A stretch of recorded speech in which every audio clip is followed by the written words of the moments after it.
kendo ma chal mar Kenya e chono mar mbako romo pod antiere kae kod paro mopogore opogore ma medo donjonwa kar ka achiel kachiel adani awinjane duond jodak e kaunti ma Kisumu. Ne igolo paro kotenore kod twak manogo kawuono ka.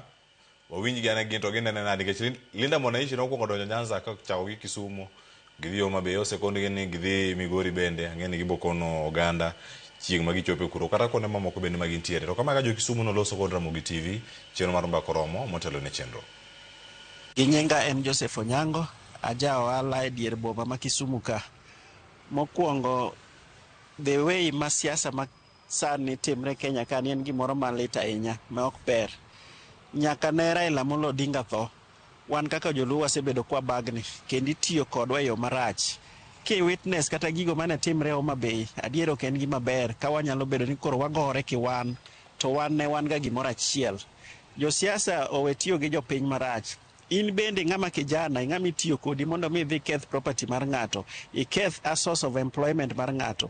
Ere kony miyudo bang' mano?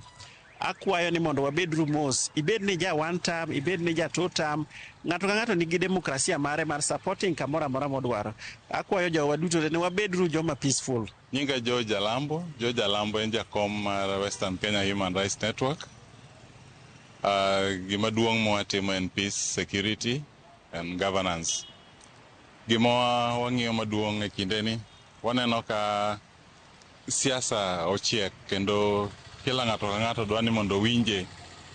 Chandruok maduong' mwaneno ni ng'ato ka ng'ato loso timne ma wase brand sani e Kisumu ka ni goons.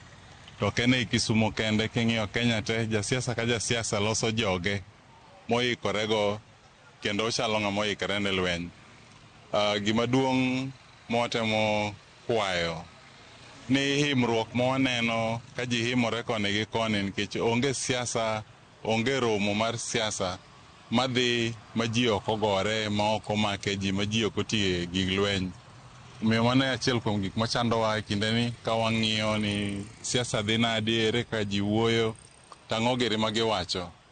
Thothne josiasa romo moro amora ma giloso, ayenje mwaneno, ng'ani notimo gini, ng'ani chal kama, ng'ani biro timore kama. Omiyo magi gik ma wakwayo ni mondo wateme duoko piny ma ok ane ka dhi bet mayot.